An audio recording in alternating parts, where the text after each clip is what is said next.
Hi, Yassi.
I didn't turn it on yet.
Should we tell everyone to go to sit down? It's always to make sure it's all set up. Who's going to call up from the speaker? I'm going to call. I'm just going to call. You have your Seder in front of you? Just Seder, yeah. I'm just going to call, just say, no, I'm not going to say. Yeah, obviously. I'll make sure everyone's. אשרי איש אשר לא הולך בארצה של שועים ובדרך הטועים לא יעמוד ומוישב לעצים לא יושב כי אם בתורה סדוין לא יחפצוי ובסילוסוי יהגה ימון בלילה והיה כעץ שעשו על פלגי מים אשר פריה ייתן ביטוי ועולה לא ייבול וכל אשר יעשה יצליח לא יכן על השועים, כי אם כמויץ אשר תדפנו רוח, על כן לא יקומו רשעים במשפט, וחטאים בדעת צדיקים, כי יודע אדוני דרך צדיקים, ודרך רשעים תאבד. For Shlomo Miller.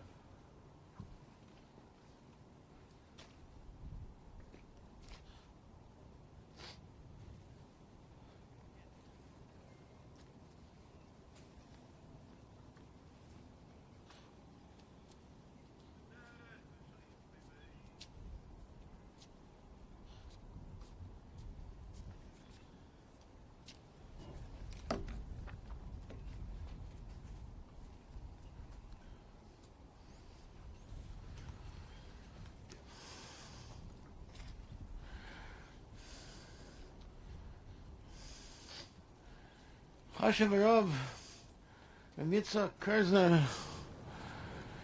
has left us. Though he was sick for a while now, he was still here. Kozman Tzadik V'ir is Mashvia. Many people have forgotten what he accomplished here. We understood the wonderful accomplishments he did in the field of kashrus. It was a mahapecha, completely changed.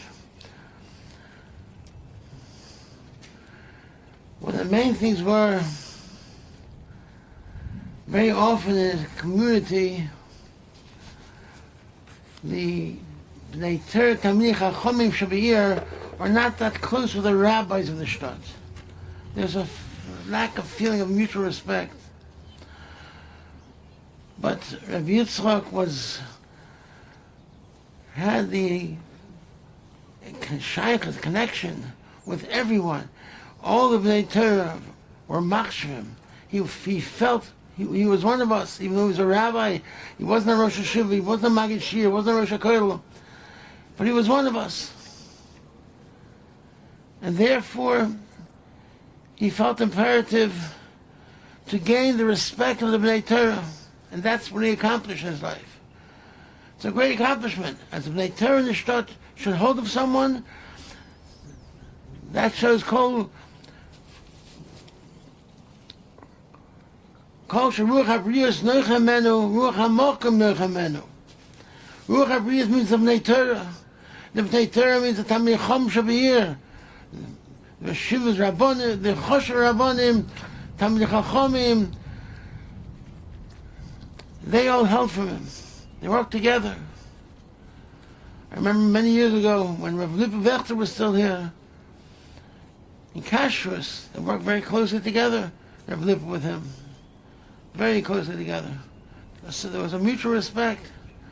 He took care of the Shat Mikvah, everything. It was a mutual respect. That was a big Iker.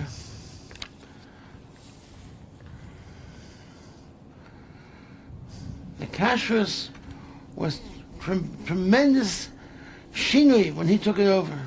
Tremendous shinui l'teva. And he felt we had to bring Bnei Torah into the organization. Bnei Torah, not just Shomer Shabbos people. Bnei Torah. And that's what he did. He brought Bnei Torah. He was Machshav Bnei Torah. He himself was a Bnei Torah.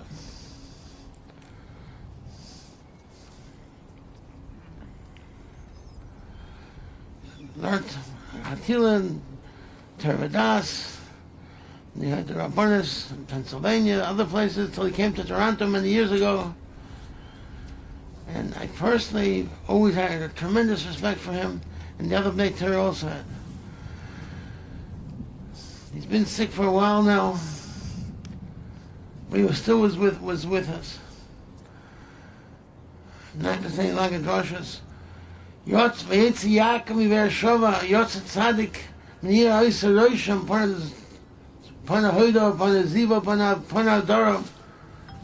Everything is went away. The Hod, Ziv, and Hodor. It's missing. An Ish Choshev, that all of Bnei Torah were Machshev, a Talmid Chacham, Muflag, Masmid, learned Torah, even though he had Rabbanis, but it wasn't a stira being a Ben Torah. So by some people it's a stira, and by him it wasn't. I should tell him that he should be zeicher, a lifting Gan Eden, zeicher kol tu koi, in Olam HaEmes, he should mashpia on his ganze mishpacha. They should all learn from him, and those that remember him should also learn his midas. Not only what he was ish, an ish tzanua, an ish with derech eretz. The ish was derech eretz, and they accomplished tremendous things for Toronto. The whole it's takatzar that we don't have a large Levaya because of this coronavirus. He deserved the ganze Stadt should be coming here the Kvoide. But the Libam, everyone feels that knew him. It's a gewaltige Mensch, he did accomplish a lot. And should go back to his little Gan Eden, and we should reserve the Vila Mobs HaNetzach, Moch Hashem Hakim Tim Al Kofonim.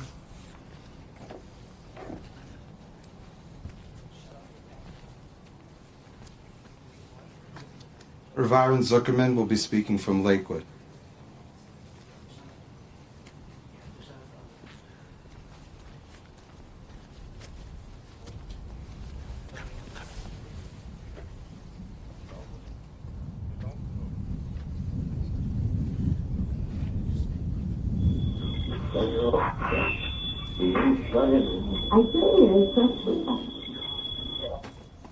Yeah.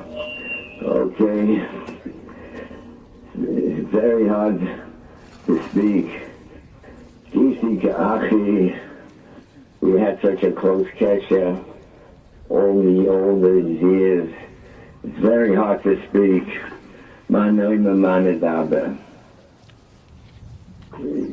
Say my mellow spelling Koheles. Toiv Shane Mishemen Toiv. It's better a good name than good oil. Wise of the Medrash. Shemen Toiv. Shemen Toiv Yored. Oil goes down. Mishem Toiv oil is always an aliyah. Shemen Toiv is only on the moment. But Shem Toiv is Liolam. Shemen Toiv gets spoiled, but Shem Toiv never gets spoiled. Shemen Toiv is the domim. You have to buy it. You don't get it. Shem Toiv is Bechinam. Shem Toiv is Noig B'chayim. Shem Noig B'chayim B'mesim. Shemen Toiv is Ba'ashirim. A good name is Ba'aniyim U'Ba'ashirim. What is the Medrash teaching us? Medrash Shemen is referring to Gashmis Olam Hazeh. It comes, it goes. It's nothing. It doesn't last. Oh, b'shem tov yohilam. Shem tov is noyig b'chaim u'b'meizim. All the mitzvahs that a person does, all the ruchnis that brings into himself stays with him liyohilam. Nachher the pasuk says, Yoim hamoves miyoim hivoldai. It's better the day that a person is different than the day that he's born. And the pasuk ends off, v'hachai yifen aliboy. Ika v'hesped. The Gemara says, Ika v'hesped v'deluya. Except to get. The each is v'chai yifen aliboy. Dr. Medrash, what does it mean? It's better the yom hamis and the yom havoltai. Dr. Medrash, when a person is born, everyone is smeichen. When a person is nitz, everyone is crying. Oh, but it shouldn't be that way. When a person is born, how can you be smeichem? What's going to be with this person? How is he going to grow up? Is he going to be a tzaddik or chas v'shalom or rasha? Or when a person is nifter b'shem tov a tzaddik, that's hakol smeichem. The Medrash gives a marshal when a ship leaves port. Everyone comes to see the ship off, but bemis, a ship goes through many sakonas. And when the ship comes back, no one's there to greet them. It should be just the opposite. We could say, on the Nifter, my Shvogya, hard to say,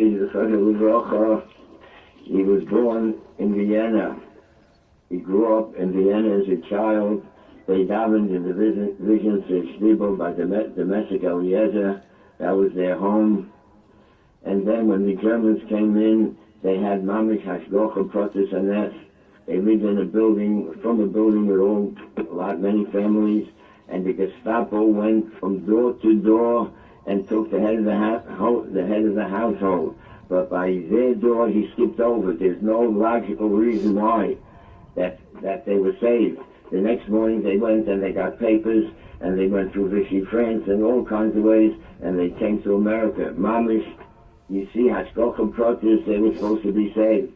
They came to America a little before his bar mitzvah. He went to Yeshiva in New York, Teres Chaim, and then he went to Torah V'das. He was a Lamdin Muflog. He was a natural Lamdin, an Amkin, with a Tzvis and Mamish about Kishin Godel. I heard from Yitzchok Shiner, the Rishon Kamenetz. He said, your Shvogya, he was Echad Min HaChabura. He was from the top Chabur in Torah V'das when he was young. He was Mamish from the Mitziyonim. And then he learned in Beis Medrash Elyon. And he had to, and while he was in Torah V'das, he told me he heard a little bit. He was young, but he heard a little bit shiurim from Shlomo Hyman. And then he was in Beis Medrash Elyon. The Reuven Rizovsky, the Reshiva, used to prepare a shir with a bacha. He was the bacha who Reuven prepared the shir with him. The shir was Sunday. Whenever he came Friday, he came to Beis Medrash Elyon. They sat and learned the whole day. They sat till late at night.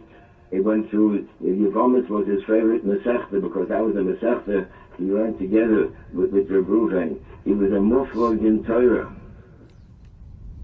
Rashi says in Chumash, Vayetze Yaakov Miber Shova. So Rashi, Elamagid, Sheitzias Tzadik Min HaMokom Oyser Oisham. when a tzaddik leaves a place, it makes a roshem. So b'zman shel tzaddik be'ir, when the tzaddik is alive in the city, hu hoida, hu ziva, hu hadara, yotzim misham. When the tzaddik leaves, when Pona hoida, Pona ziva, Pona hadara, when he gets him in Amakai. The Gur Aryeh is mefarish. What's hoida, what's ziva, what's hadara? Zok the Gur Aryeh, hoida means he's madrich anoshim b'yer shemayim. The pot says Yiras Hashem, he's his hallow. That's hoidos, praise.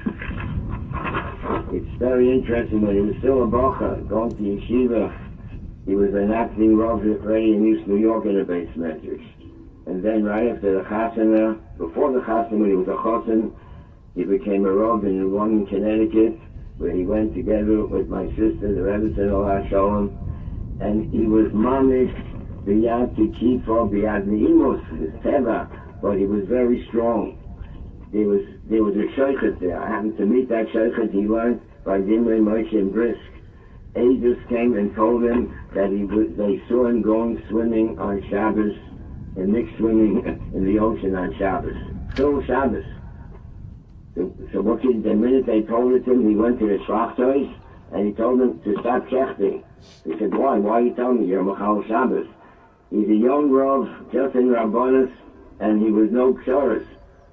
His street is Psulas, Nevela, he stopped him on the spot. As a Baldik of Kochas of Yiras Shemayim. While he was there in New London, he started a day school. Torah Masura came and helped him make a day school. And it was very small, and they had, the Rebbe was a Menal, he was everything together. And who raised the money to support it? He was the one who raised the money. Most of it was on his shoulders, his responsibility. And there were common payers and mishpachas, that they were all from Machal Shabbos homes, and they changed over. He made him a pecha in New London. From New London, he went to Wilkes-Barre. In Wilkes-Barre, the mitzvah wasn't like it should be. He brought in the Taras Yantif, placing in the clothes from Williamsburg. He made a mitzvah Mahuda. There was a day school, but they needed a new building. He raised the money and built a building. He brought in a Manal from Lakewood, a Ben Torah. He should be the Manal. All the Malamdim were B'nai Torah. It was a different Matthias. Then he was from the Miyasim of the Yeshiva in Scranton. He made parlor meetings. He felt the achrayas. He raised a fortune of money till they became settled on the beginning. Common mishpochas that he was mashpia on in Wilkes-Barre that became Shemrei Torah mitzvahs. The boys from his day school, he convinced many of them. They were the founding members, the founding Talmidim in Scranton Yeshiva. Many of them became Gross B'nai Torah, Rabbanim Dayanim, all in his quiet, unassuming way. When they made the new school there, so they made a million there for Shabbos also. So they put in a mechitza. That they started bothering him. He wanted the mechitza to be the Shir Moshe's mechitza. They were bothering him. The HaRav comes in over a few inches. They were bothering him, pressuring him. I remember him telling me he has headaches from them. They're pushing and pushing and pushing. The mechitza should be much smaller, and he didn't give in. He was strong. He fought for Yiddishkeit. Whatever was Yesod he did. He was Takiv B'daitoi. On the basics of Yiddishkeit, there were no psharas. There was no two ways. Then there was a question with the Reform movement. There was a New York board of rabbis all over America that it was Orthodox, Conservative, Reform. The Rosh Yeshiva with all the other 12 Rosh Yeshivas signed Issa to belong to New York Board of Rabbis. You can't give recognition to Conservative rabbis. And that he spoke at conventions. He was from the Rosh HaMedabrim to fight those who were against it. Who said, everything is mutter.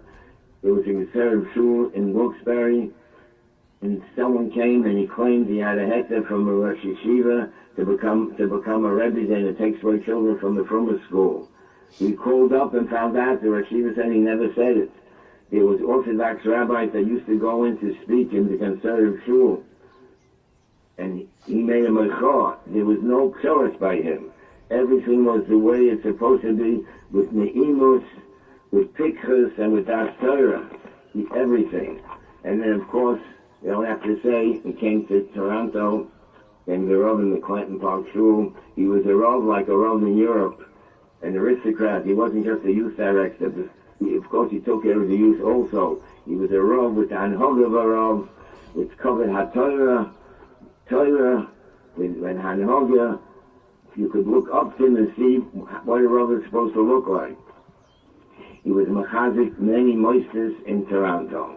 I remember when the Scholen Rebbe came to Toronto, he was mechaber to speak in the shul, and he helped in many things. He helped many moisters, and he helped many yechidim, different yeshivas, mishalochim, with everyone.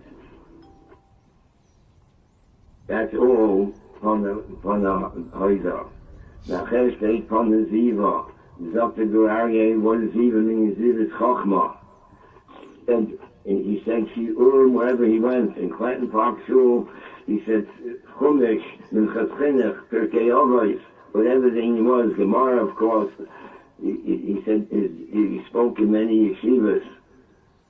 He had a shir Renoshim every week. His drushes were more like Chochmah, Yira, Musa, and Amkos. He was Keseda, always saying over from the Sfasemes, from the Amkos Nikisvarim. He had a koich of Hasbara. He had a koich, Hashem gave him Kishroinos. He was a Gvalvika orator, speaker.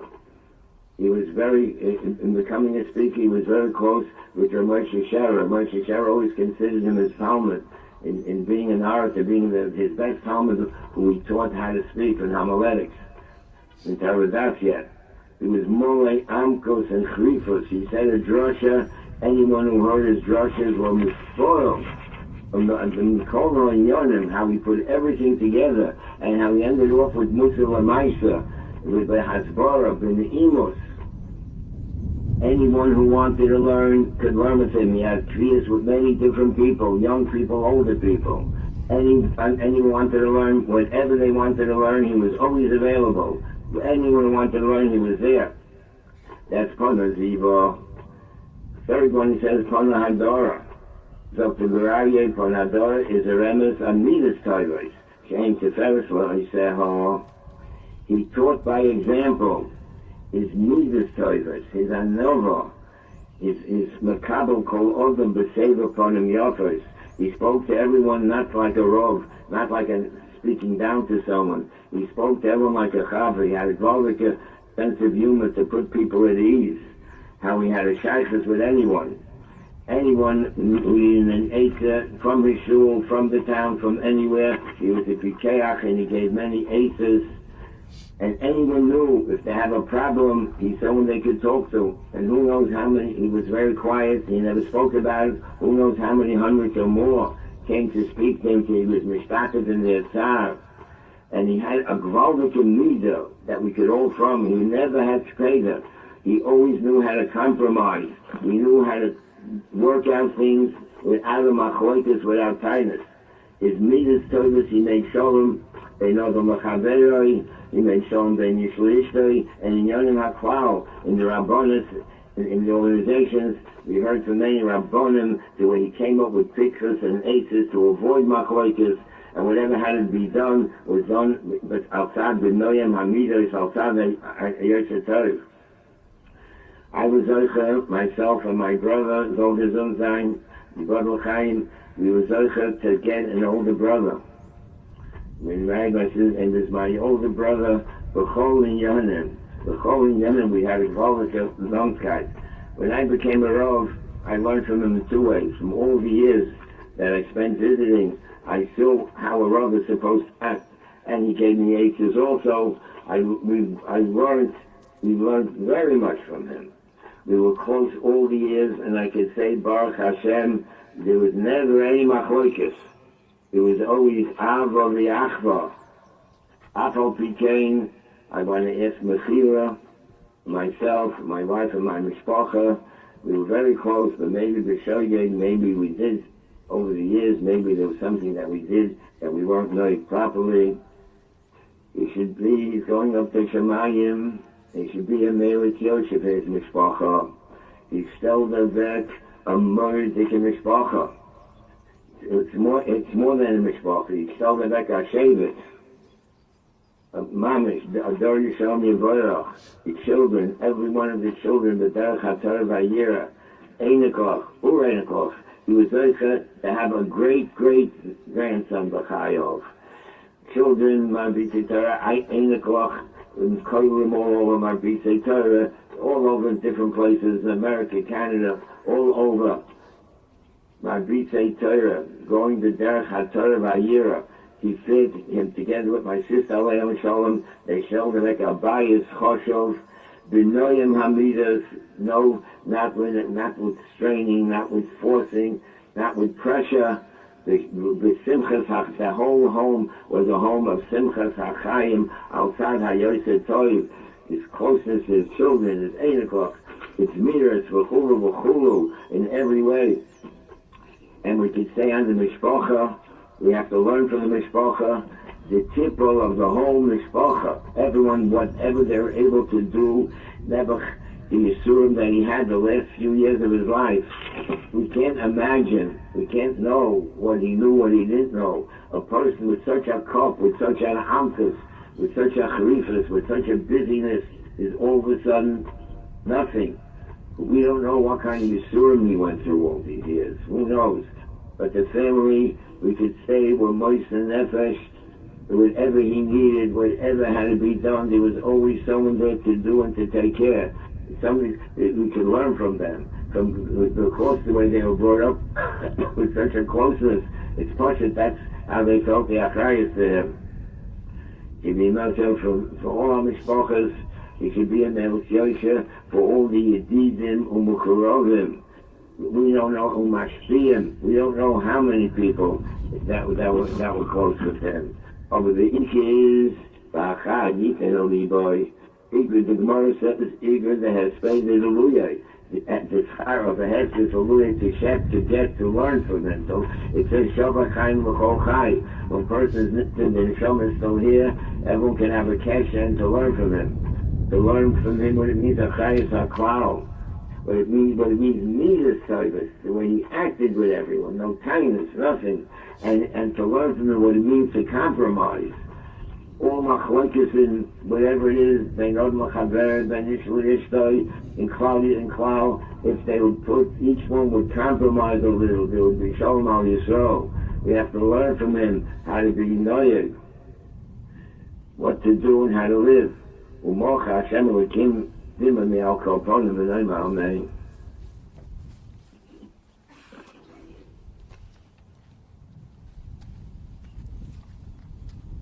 Rav Uri Merifeld.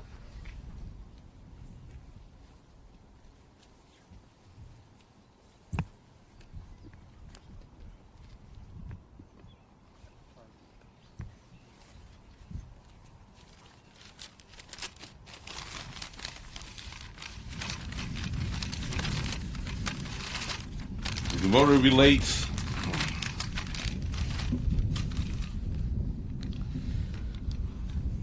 that one of the Gedolei Amoreim who died in old age, when he was still well, and he realized that maybe people will say, no, you lived a long life. So he said, Ochim olai hespeda, the hosem kuimne.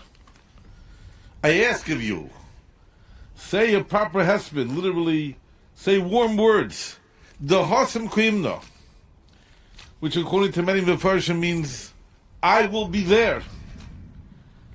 The neshama, b'daitoi, is present when a husband is being said. And I feel it incumbent to add maybe a little bit to the previous two maspidim, hachashuvim, hagedelim, from my viewpoint. They're safer till this Adam, the Pasuk says. And we know Chazal tell us to the Seyem shall tzadikim elu ma'asehem. The taildays of tzadikim are their ma'asim tevim. The ma'asim tevim which are left in this world, if we learn from them, from these ma'asim tevim, if we take and make it part of our life, then indeed we have provided taildays for the tzaddik, for the niftach. Our personal shayches, so of Kerzner is a kind of rache, as you probably all know, but I feel it incumbent to mention it.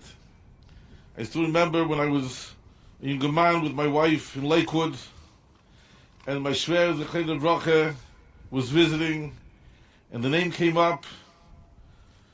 The name came up that maybe for Shmuley Friedler, my shwager, a shidduch, the daughter of Rav Kerzner, at that time he was still in Wilkes-Barre. He actually had planned to leave Wilkes-Barre. As the history, if you know it, Wilkes-Barre suffered a great flood, and he stayed on there longer in order to help them get back on their feet. And as Eid Gevan HaShidduch, so that our mishpacha is the Friedler mishpacha, Vani B'teicham, as they both arrived in Toronto, Kamat the same Tekufa, Friedler Zechen of Rache, my shver, and Rav Kerzner Zechen of Rache, my shver here in this yeshiva, Yeshivas Nei Yisrael, and Rav Friedler and Rav Kerzner in the Chosheve Shul, one of the Chosheve, the Orthodox shuls in town, Machzik Hadas, known as Clanton Park. And over the years, the shaykhs of the mishpachas became very close. And I have to say that as this material took place, we have lost a good friend, a close friend. For a long time, my wife and I, considered him the only family we had here. And to me personally, a meir derech, a mentor. In many inyanim, I had a hanhoga. I would go before Pesach to Somei Chometz in the house of Rav Kerzner Zechen of Rache, and we would discuss things in Toronto, and I learned many things from him.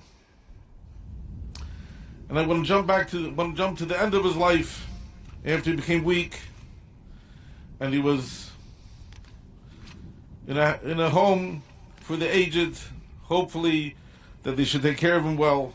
And eventually, as he became weaker, his ability of speech had gone down, unfortunately, as happens.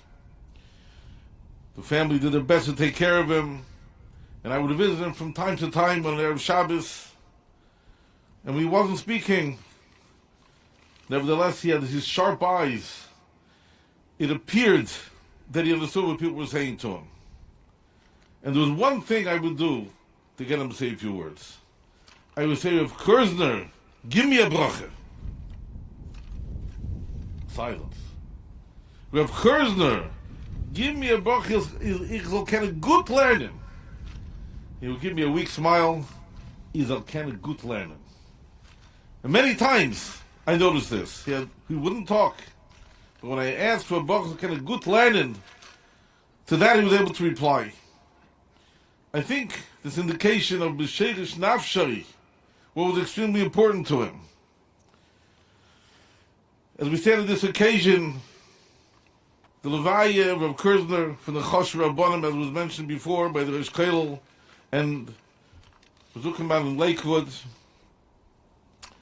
we know that every person at this point, as we look forward, he should be able to enter a lichtige Gan Eden, as was mentioned. He has to go through a din, a judgment. A person is not judged because of the wonderful keiches talents that he has. Those talents are given by the Rebbeinu Shalom. And he was a very talented person, as it was mentioned. He was an amazing speaker, an ability to express himself in an eloquent way, in English and in Yiddish. What is a person judged? He's judged what did he use those keiches? For what did he use them? In what way did he use them? Rav Kerzner had an amazing, canny ability to understand people. As was mentioned, he was a chacham muflok. And his ability of speech, his ability to present something was unusual, amazing. His ability to debate, which perhaps is not as well known, was also amazing.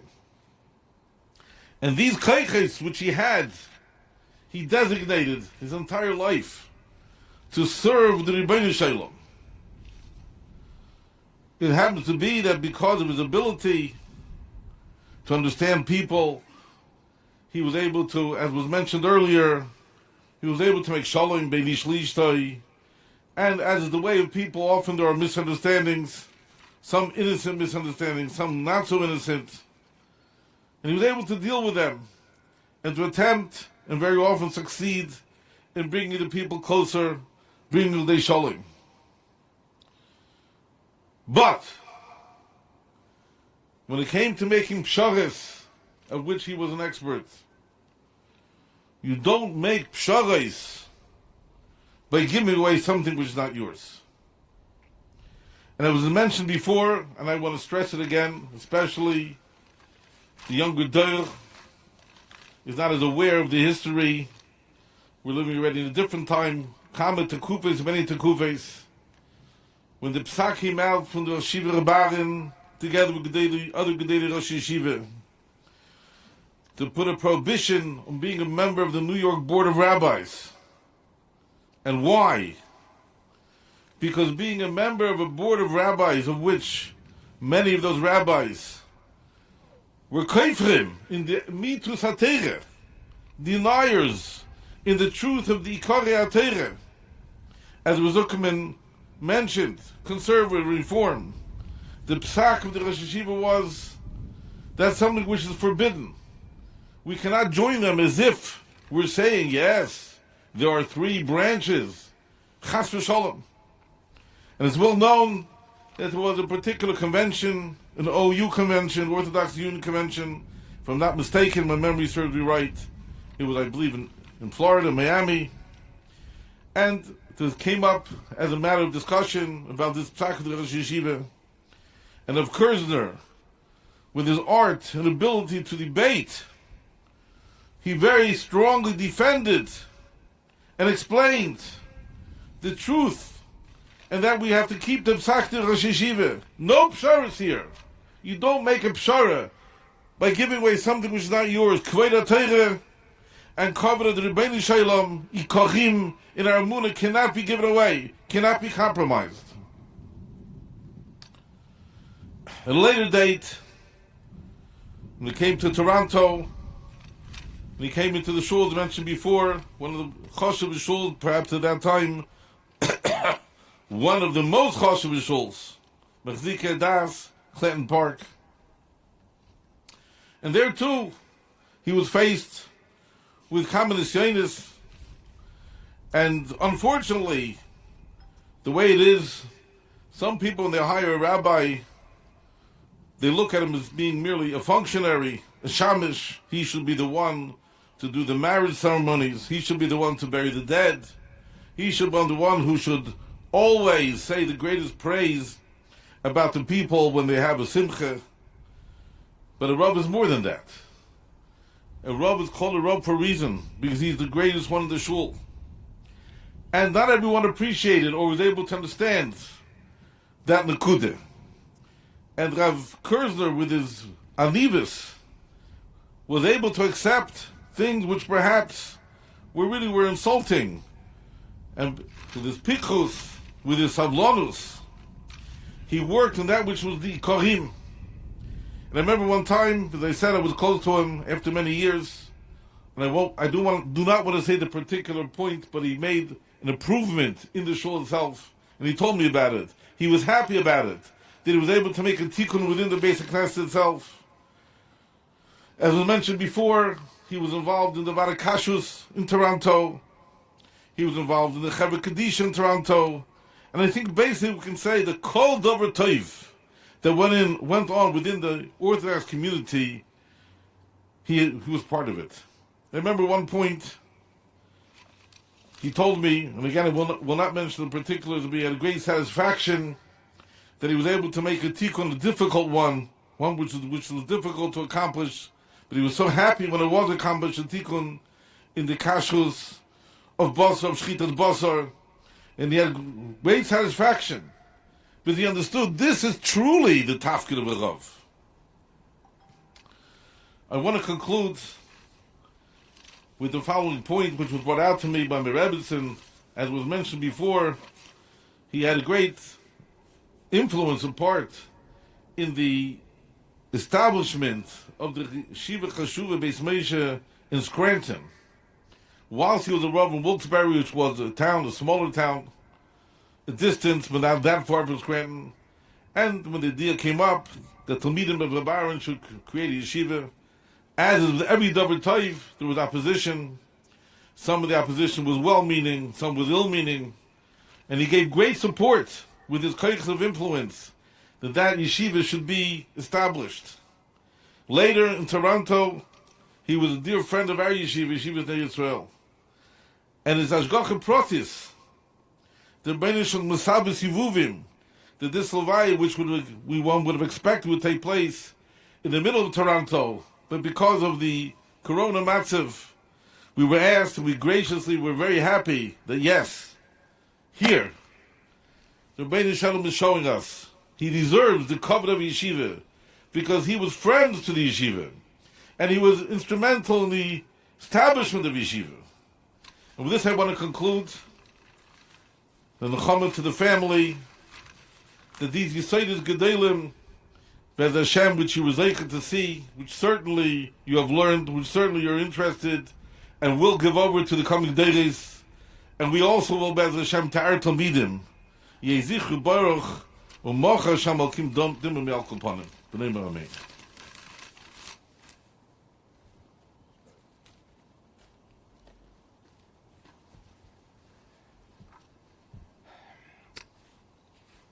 I'd like to apologize in advance for repeating some points that were made. My father was not only my father, he was also my Rebbe Muvuk. As any son or daughter, I loved him and respected him. But as a young child, I idolized him and desperately wanted to emulate him. I might not have been that successful, but it was a driving force in much of my life. A Rebbe Muvuk is someone from whom you learn a majority of your Torah. Although the times that I actually sat down to learn directly with my father were few, I absorbed more from my father than the countless rabbeim and teachers that I crossed paths with throughout the years. He was my secret teacher and role model, whether he knew it or not.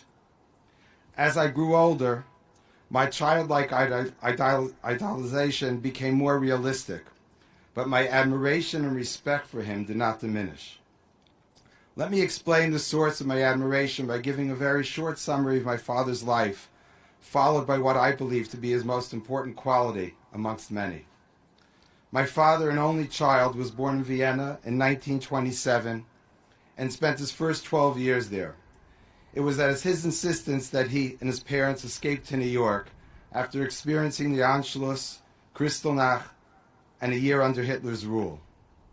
All of his large family perished in the Holocaust except for an aunt and two cousins who left on the Kindertransport and a few relatives already in New York.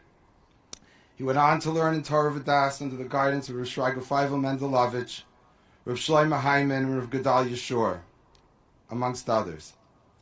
Even recently I have heard a chaver from those times tell me of his brilliance and his caring for other students. He went on to learn with Rav Reuven Gruzovsky in Beis Medrash Elyon and learned B'chavrusa with him in preparation for his shir.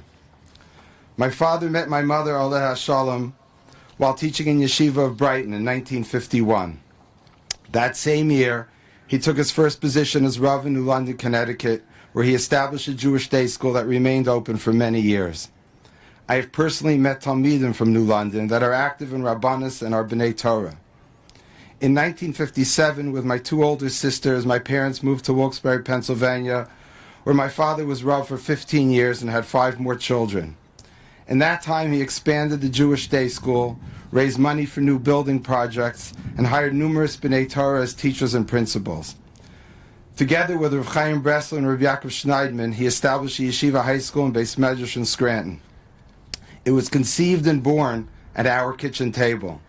He was an integral part of that yeshiva until he left the area in 1972, but he is still dear in the hearts of the Rosh Yeshiva till this day.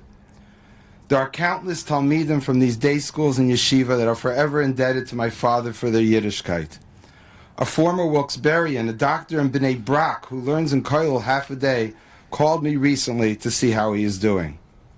I personally know many that saw my father as a role model and were motivated to emulate my father in their life pursuits. In 1972, our family moved to Toronto, where my father became Rav in Clanton Park Synagogue. For 30 years, my father gave countless shiurim, spoke at innumerable simchas, counseled individuals and couples, was involved in every institution in the city, and dedicated all of his waking hours to community needs. He headed the COR after Rav Gedalia Felder's Patira and oversaw its growth and its prominence amongst North American kashrus agencies. He was also involved with the Chevra Kadisha and the Mikveh. More importantly, he was the address where everyone on the Orthodox spectrum and beyond knew that they could hear sound advice. His unwavering pursuit of shalom drew everyone in the community to settle disputes and create harmony. Clanton Park flourished in those years and saw a wide array of expressions of frumkeit under one roof. Those years were special for my father. The relationships he developed were long-lasting, and his imprint will be felt for many years. What was the one quality that I feel best defines my father? Shalom. To some, shalom means mediation. My father was an expert mediator. To some, shalom means convincing the parties to hold their fire. My father knew how to talk down anyone. But to truly understand that midah in my father, one has to understand something very important about his essence. I would venture to say that his natural instinct and the lessons he learned from Rav Shraga Feivel Mendelovich were central in his success as a human being. Rav Mendelovich lived in many worlds, the Hasidic, the Litvish, and the New American world. He was an Anav Gadol, a truly humble man. His humility allowed him to respect ideas and hashkafas across a wide spectrum. My father lived that ideal. He was loved and respected by everyone because he didn't just pay lip service to being non-judgmental. He lived it. He was able to remove his bias and see and perceive truth from many different perspectives. He was able to quote a Hasidic Rebbe, a Litvish Gadol, Rav Shamshon Raphael Hirsch, and his anonymous Adam Gadol, and many more from his encyclopedic trove of knowledge because he saw the beauty, the truth, and essential messages as part of a beautiful collage. He had opinions, he had his principles, and he was determined to never compromise on what he thought should not be compromised, but he was not stubborn. He wasn't tied to his opinion. He listened and appreciated what others had to offer. That humility allowed him to be totally devoted to what he saw as his responsibility in life. It was not about him. He had few expectations from others. He taught me that lowered expectations diminish disappointment. Simply put, expect from yourself, not from others. The greatest Rebbe is one that allows his students to be their best selves, to give them the tools to think on their own, to allow them room for self-respect and confidence so that they are not a carbon copy of the Rebbe. They share the tools, not the outcome.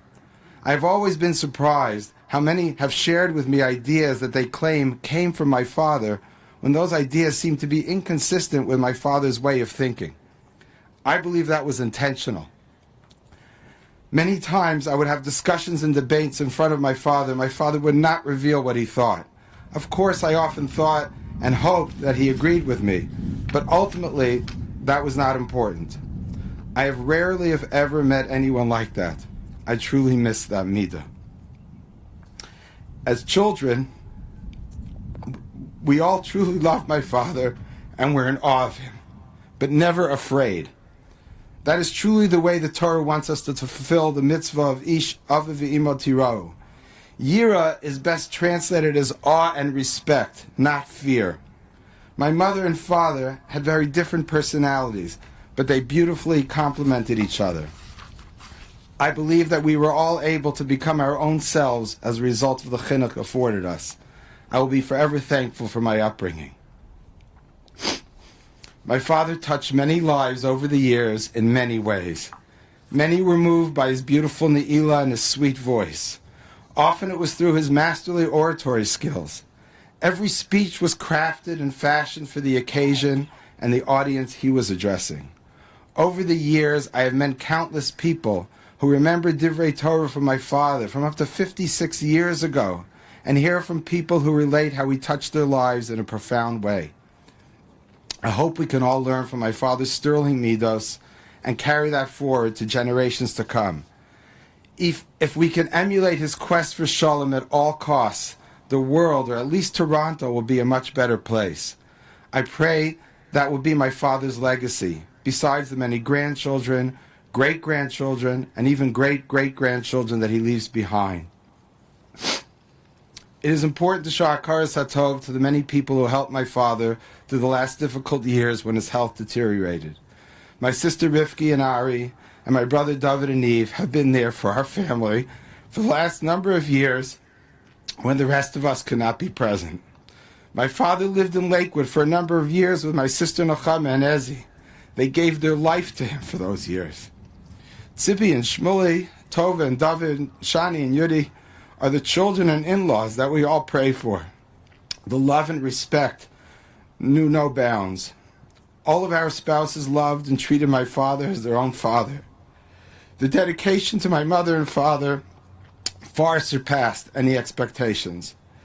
I want to especially mention Eve and my wife Lisa, who adopted my father as their father and went well beyond what could ever be expected in caring for my father. It is hard to express the gratitude we all have for the love and thoughtfulness expressed through the years. I am sure I am speaking for all of the family in thanking Vince, Arlene, and Robert for the countless hours and total devotion for my father's care for the last number of years. We owe tremendous hakaras hatov to Dr. Michael Kerzner, no relation, who treated my father with gentleness, kindness, and compassion as his personal doctor. We owe a deep sense of gratitude to Shali Botnick of ECHO, who has gone above and beyond to help with medical issues. The staff at Baycrest Hospital and Dr. Kraft have shown the utmost care and respect in fulfilling their duties. We would like to thank Ezriel Reichman for his Herculean efforts in making sure that a proper kavura would happen in very trying times. Lastly, the arrangements could not have been done without Yossi Braun, with the help of Misaskim and our Yisrael Yeshiva. Yehi Zichro Baruch. Rav David Feinstein.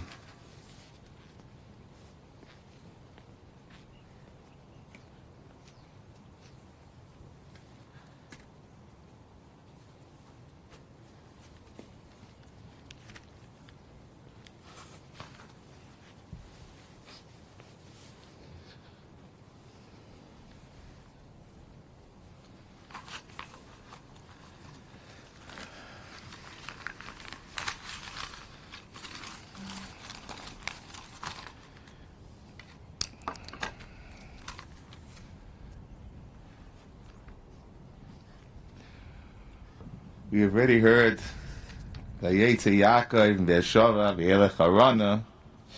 Rashi explains Vayetze Yaakov. It mentions it because Yaakov, when a tzaddik goes from a place, Pana Ada, Pana Ziva, Pana Hadara, that he explained from all the speakers,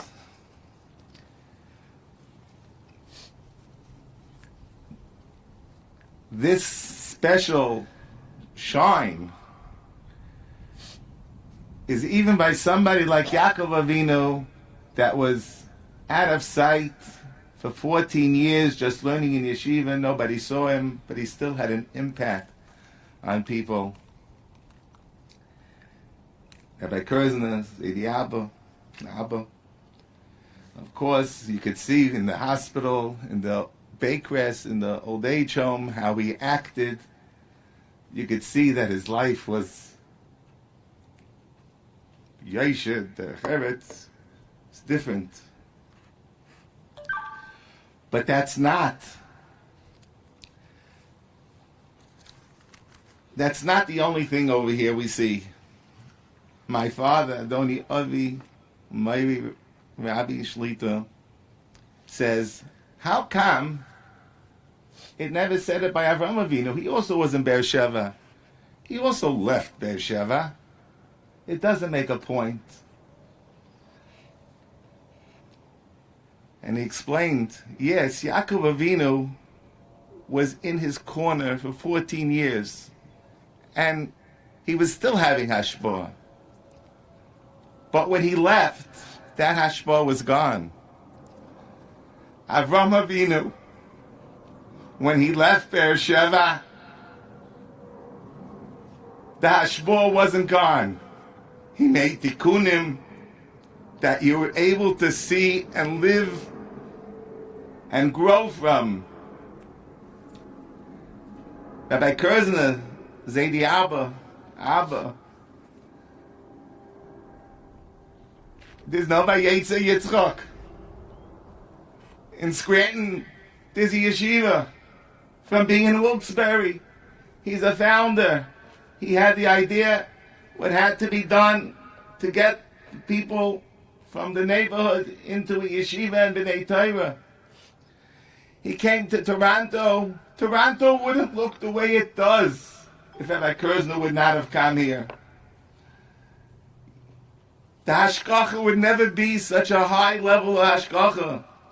Machzikei Hadas, as we heard from the Chasher Rabbanim that see firsthand what's going on. The whole idea of the growth, the height in Torah and Avodah and Shalom, when Toronto had growing pains, he was there to make sure that everything was al pi derech haTorah. So there's no Vayetze Yaakov. Rabbi Kerzner's legacy will live on. Whichever city he touched, he's there.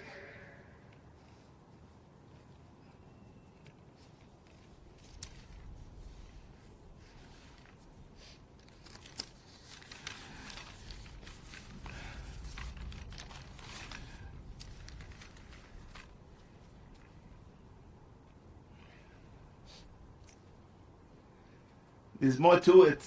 Of course, I want to discuss, like Yankee pointed out, and the Chasher Rabbanim, all the Midais, Taivais. Rabbi Abba, Rabbi Kerzner,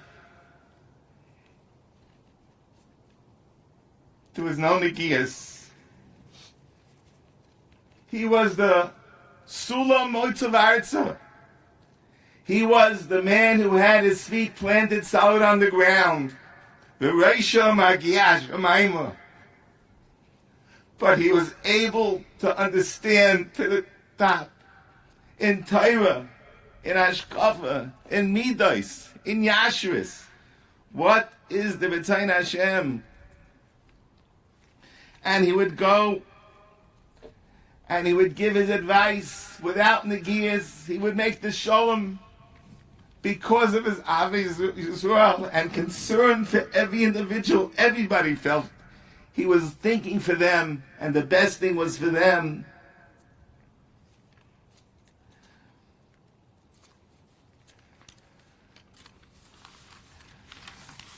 Yes, Abba was the true Ben Torah.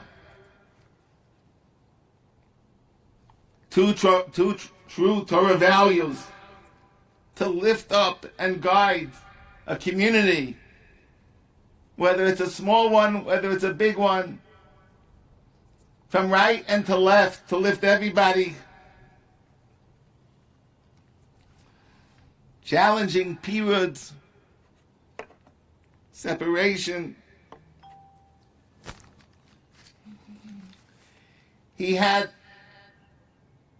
the Amkas HaTorah, like we've heard, the Arisha Bechabura, went over the Shurim before they were said with the Rosh Yeshivas. A Paisik. He had Halacha L'Maisa. He had the Mitais Taivais to care,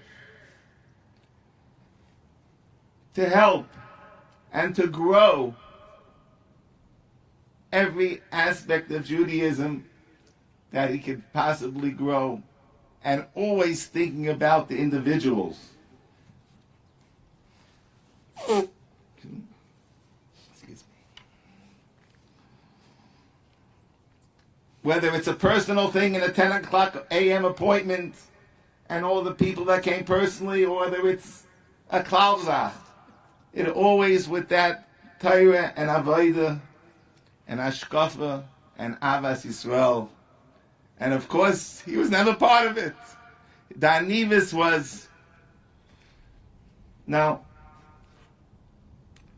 the COR, as you heard, would not look the same. The whole shtat would look the same.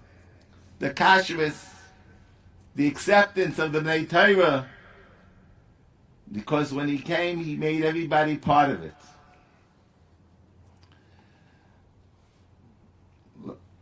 No more lahavdil.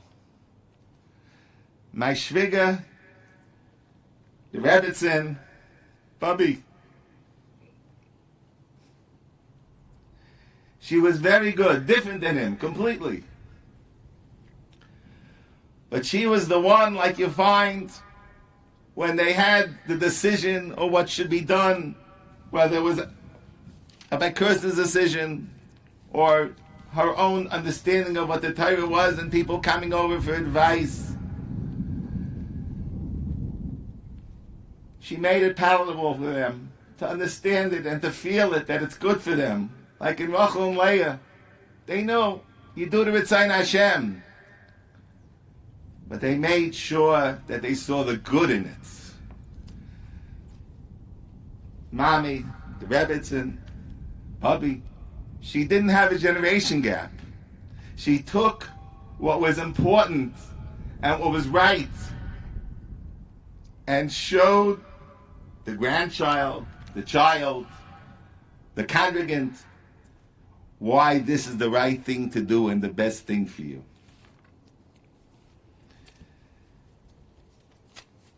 Together, they just wanted Klal Yisrael to grow and accomplish what the Ritzayin Hashem is.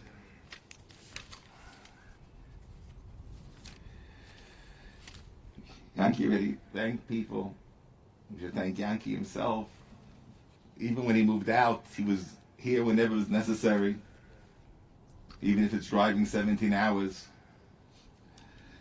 There's nothing to talk about. The kids did whatever they could do. Chas v'shalom, we should have given a lot more covet. You don't know who Zaidi Abba is. When that's Mechila for all of us. And even though there was a lot more to say, and of course I'm not Yaitze, but we're trying.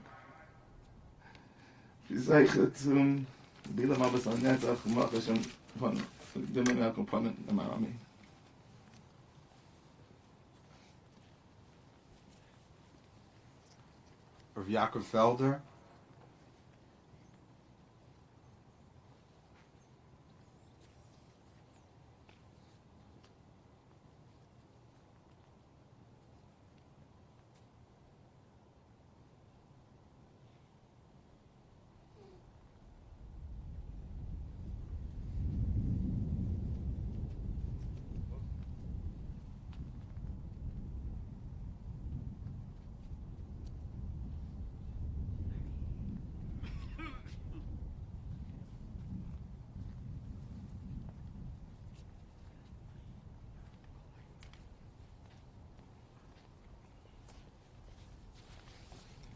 Aryeh Kerzner.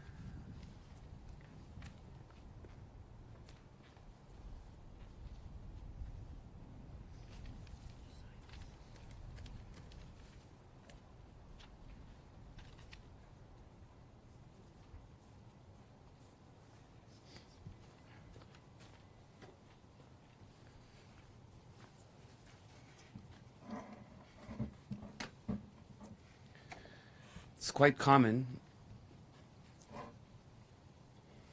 that at someone's Levaya, some of the children and the Iniklach get up and they talk about the different virtues of the Nifter as a Mechanech throughout the years that they enjoyed him here on earth. They talk about the many lessons of Chinuch that he imparted to them throughout the years. But the truth is that to describe Zaidi as a person who's a Mechanech wouldn't really be a very accurate description. Zaidi wasn't really so much of a Mechanech, but he was more of a Mashpia. What's the difference between a person who's a Mechanech and a person who's a Mashpia? Says Rabbi Yaakov Kamenetsky, Zechet Tzadik V'Kadosh L'Vrocha. A person who's Mechanech someone primarily is focused on information. He's telling him what to do, and he's telling him how to do it.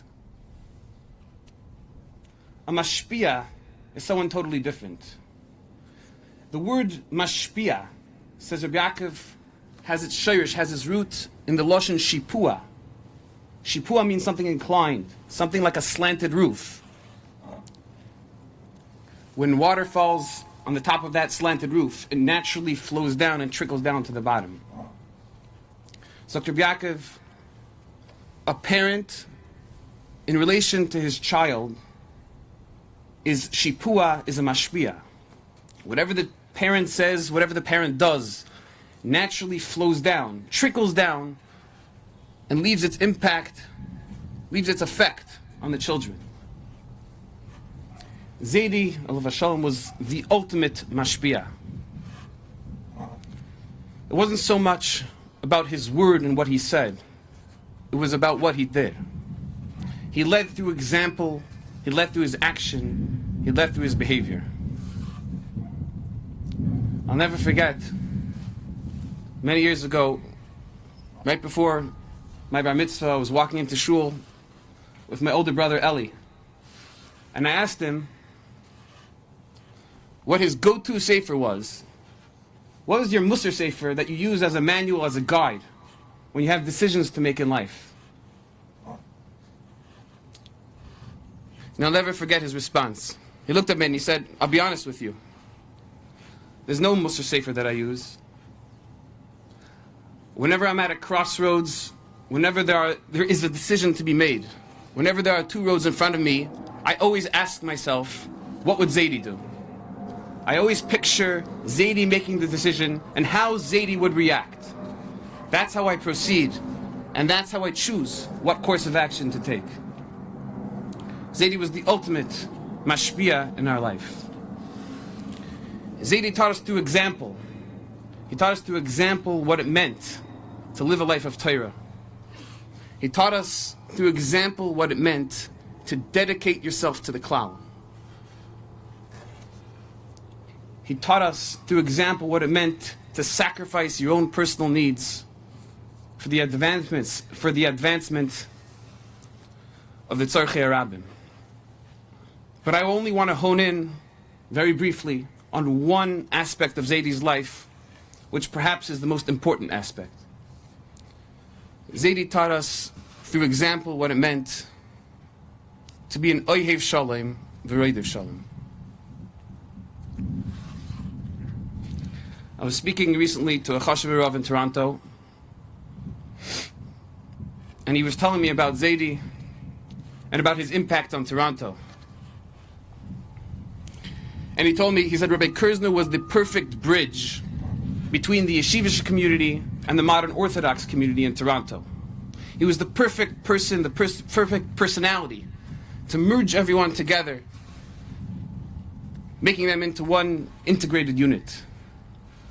He was the perfect one to get everyone to settle their differences and work together to build as a tzibur, l'toyeles HaRabim.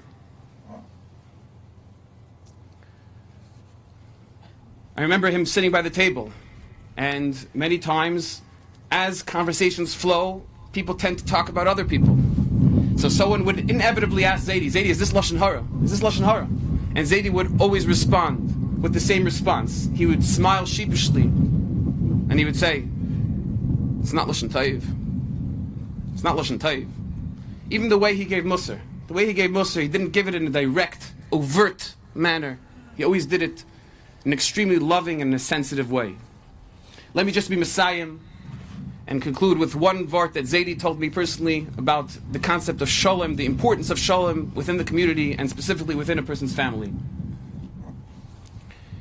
He said that the last Mishnah in Shas, last Mishnah in Uksin says, Lo motza HaKadosh Baruch Hu kli machzik bracha ela hashalom. HaKadosh Baruch Hu couldn't find a kli, a vessel to be machzik bracha, to retain bracha ela hashalom, besides for peace. So Zaidi said, what does that mean? Lo motza HaKadosh Baruch Hu kli machzik bracha ela hashalom. So Zaidi quoted to me the Ksav Sefer. The Ksav Sefer says, you know what the Mishnah means? Many times a person is zeicha and a person receives a tremendous amount of bracha in his life. A person is zeicha to tremendous success in business. He has siyata shbaya and he sheps a lot of nachas. But he can't appreciate the bracha because he's busy with Yenim, he's busy comparing himself to Yenim, and he's busy with his competitive feelings. Says the Ksav Sefer, quoted by Zaidi. You know what the pshat in the Mishnah is? Lo motza HaKadosh Baruch Hu kli machzik bracha ela shalom. You have bracha in your life, but you want to be machzik it. You want to retain it. You want to appreciate it. You want to enjoy it. The only possible way to enjoy that bracha is with shalom. Because if you have shalom with other people, you have shalom within yourself. If you have shalom within yourself, you could appreciate your bracha. Mitaka Zaidi be a milas yosher for our mishpacha, for the entire community, that he was a ravin, and for Gans Klal Yisrael Bila and Movis Lanetzach Mocha Hashem Dima Mihal Kol Panim. Neymar Amen.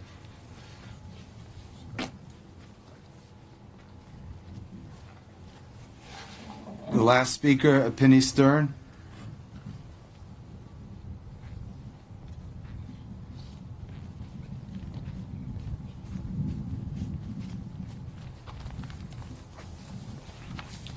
Shush. So much about Zaidi was already said. Just say that living here in Toronto, in close proximity with Zaidi, we were zeichet to experience as grandchildren Zaidi's warmth and care. Only the warmth and care that just come from the most gentle, most loving Zaidi. And we were zeichet to have his guidance for so many years. And I was also zeichet to see the deep and profound impact that Zaidi had that reverberates till this day on so much of the community. In terms of the family, over the last few weeks, we spent a lot of time with Tante Tzipi and Tova, my mother-in-law, Yankee, speaking about their upbringing. And what we see that Zaidi, the impact that Zaidi had on the community, without having to say so much, but being the demus, being the role model that he was the same with the family, as they were sharing with us that when they grew up in Wilkes-Barre, they were the only family that was serious b'nai Torah.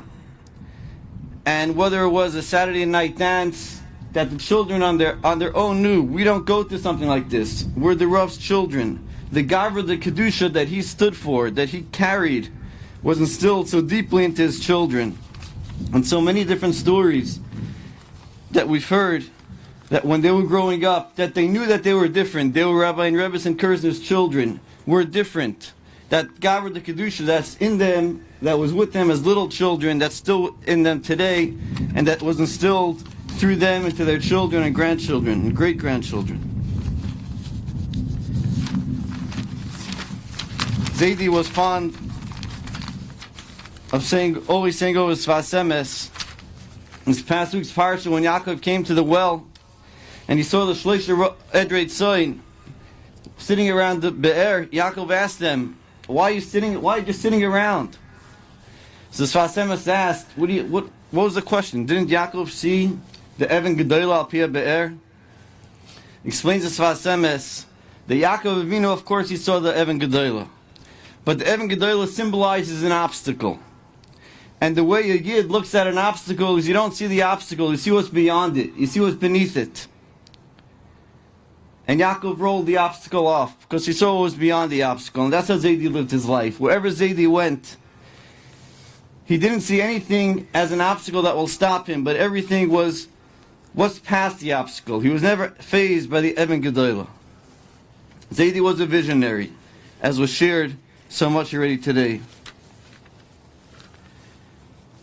But what I would like to share is what so much of what he taught, he removed this Even Gedolah that may have been imagined by so many in the community. A close friend of mine who's a product of Clanton Park Shul said to me on Friday, he said, your grandfather Rabbi Kerzner, he was a demus. Growing up, he was our demus of yeshivishkeit, of erlichkeit, of rabbanus. Our whole upbringing of kavod HaTorah and kavod Talmidei Chachamim, our reverence for Talmidei Chachamim was learnt from how our parents and grandparents looked up to and listened to the Rav Rabbi Kerzner. And I see that from so many of my friends, such B'nai Torah, Marbitei Torah, Talmidei Chachamim. They give all the credit to what they learnt and saw from Zaidi as their Rav. Zaidi removed that Even Gedolah and brought them in touch with the delicious Be'er Mayim Chayim that was beneath it. Zaidi's hashpah and the shift that he created in the Clanton Park Shul and the products that have come from there.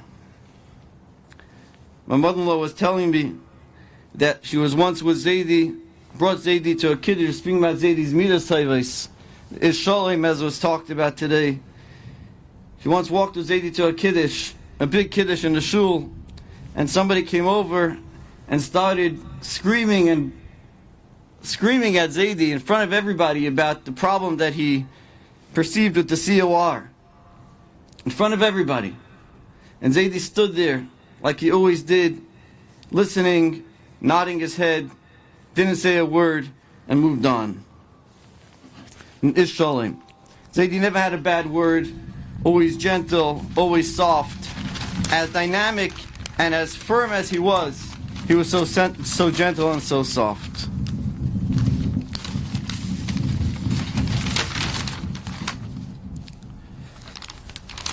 The Sasemus also explains, how do you get the Even Gedolah off the Be'er? The pasuk says, "V'nesu shama kol ha'adorim v'golu asa even al pi ha'be'er, v'golu asa even." A person that's able to attract all the adorim, a person who has the midas tovos, a person who can attract all the different aspects, who could be the bridge across the community, somebody that could bring everybody together because of what he stands for, because of his ne'imos, because of his confidence, because of he's so deep-rooted. Somebody who could be Nesu Kol Adorim is able to remove the Even Gedolah Me'al Pi HaBe'er. And that's what Zaidi did. Such a close family, brought the community so close. I would just want to end Friday morning when Zaidi's neshama left him.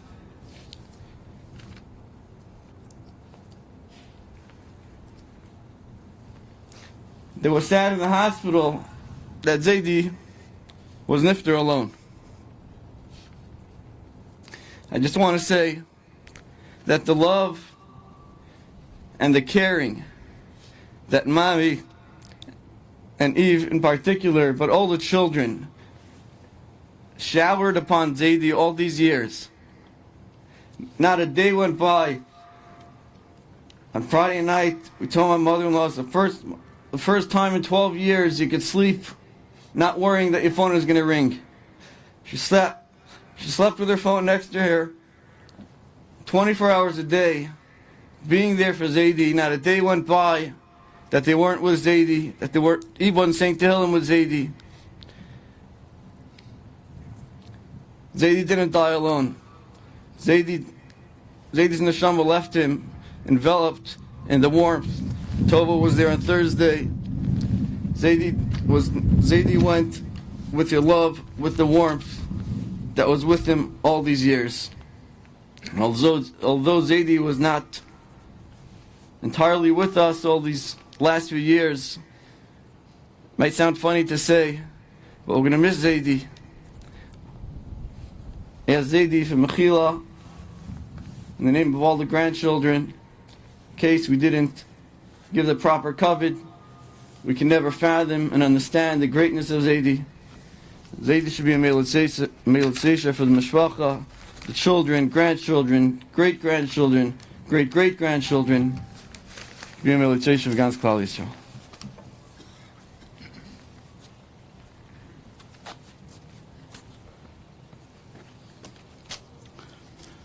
Although I made up with one branch of the Mishpacha, due to the time and the cold, I would save Divrei Hesped for another occasion. However, as the other branch of the family didn't get the message, so as not to be misatzel be'espedish al chacham, a few brief words.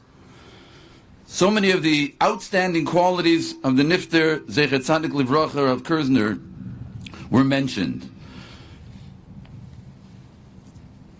As the Rosh Yeshiva mentioned, Rav said to Rav Shmuel Bar Shelas, Achim li be'espedoi the hosam koimna.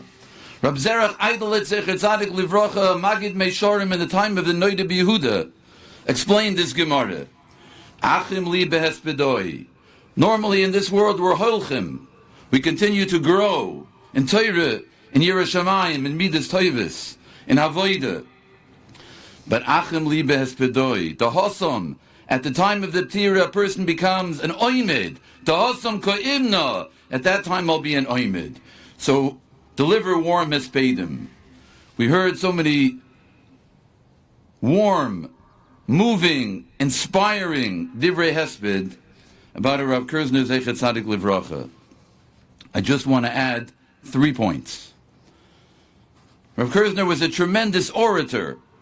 Generally, when a person knows how to speak, they rely on their skills.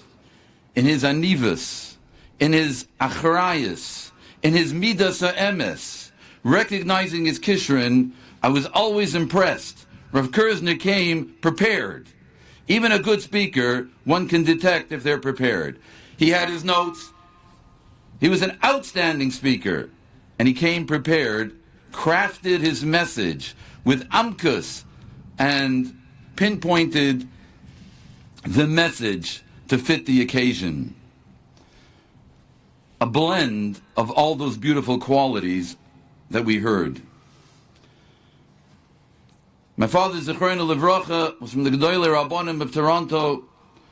Rav Kerzner worked with my father and in many ways assumed many of those responsibilities when my father, Zeichet Tzadik Livracha, became ill and ultimately was nifter 8 years later. When my father was ill, many people had worked together with him as one of the Gedolei HaPoiskim, especially in Toronto, but out of sight, out of mind. Rav Kerzner visited my father to Midim Kisidrum. He would come to the house, and there weren't many, that continued all the time, giving him kavod and making him feel good. As we heard, he had that uncanny ability of being mechazik people, and he would come continuously keseder throughout the entire 8 years. When I would visit Bakerest, I would see Rabbi Kerzner before this present pandemic, and although, as was mentioned, I didn't have the ability to elicit any response, but at least I felt a shtickle being makir toiv for what he had done, b'shaitai, when he came to visit my father, Zeichet Tzadik Livracha. Finally, in the COR we heard about the Dvorim HaGedolim that he accomplished in transforming the COR. When I joined the COR at Rabbi Kerzner's behest, at his request, some 16 years ago, I realized the challenge and began to appreciate the difficulties, the seemingly unsurmountable mountains to climb to be able to accomplish what he did in Kashrus. And in the office, he was always quoted for his ni'imas, even with the secretaries, and the Yiddish expressions, and how they felt that beautiful Midas Toivis going along with the upgrading of Kashrus and bringing B'nai Torah, as we heard. There's so much to say and so much we heard. Achim Libes Bedoi. Rav Kerzner was a hoylech kol yomov. Now, due to the impact that he made in each community in which he spread his Torah, his Avodah, his Yirah Shamayim, and Midas Toivis, he'll continue to be a hoylech, and especially through his beautiful mishpacha of Doiris, of Talmidei Chachomim, Yirei Hashem v'chosh v'shmoi, may be a Melitz Yosher for the beautiful mishpacha, for all of the Bnei Yo'ir, and for all of Klal Yisrael, that he go before the Kisei HaKoved as the Shaliach of Klal Yisrael, as he always was, that we be spared from this Magefa, that it should come to its end, and only see Refuas v'Yeshuas ad Bias Goyel Tzedek b'mhera v'yameinu. Amen.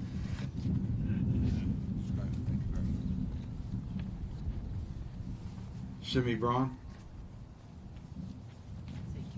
Yeah. Going to say a Kel Mali Rachamim?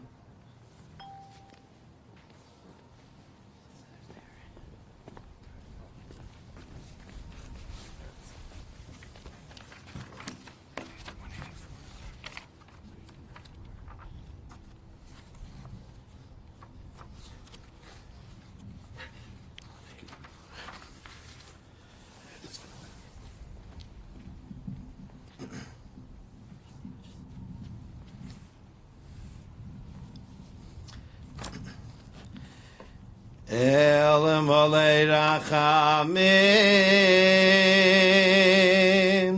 Shoichein Bamiroimim Hamitzei Menucha Nechaina Ale Kanefei Ashechina B'mahalais Kidayishim Utayrim Kizoyar Arakiya Mazirim Es Nishmas Rav Yitzchok ben Rabaroin Shalach Le'olamai Ba'avoy she'anachnu mispalelim B'yad askaras nishmasai B'gan Eden Tei Menuchasai Hay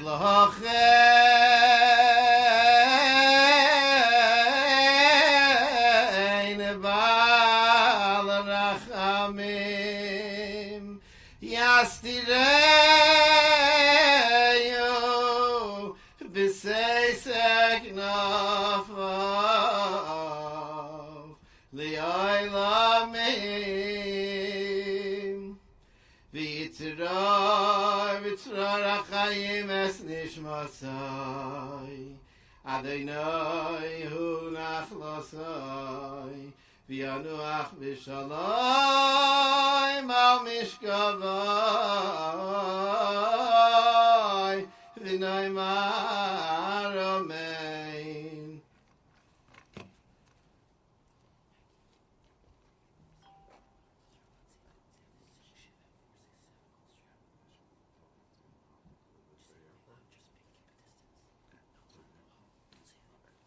The Kvura will be in Eretz Yisrael and HaRav Menuchas. Will be proceeding to the airport. Shiva will be at 467 Coldstream Avenue, and all adherence to the guidelines in regard to coronavirus is especially requested.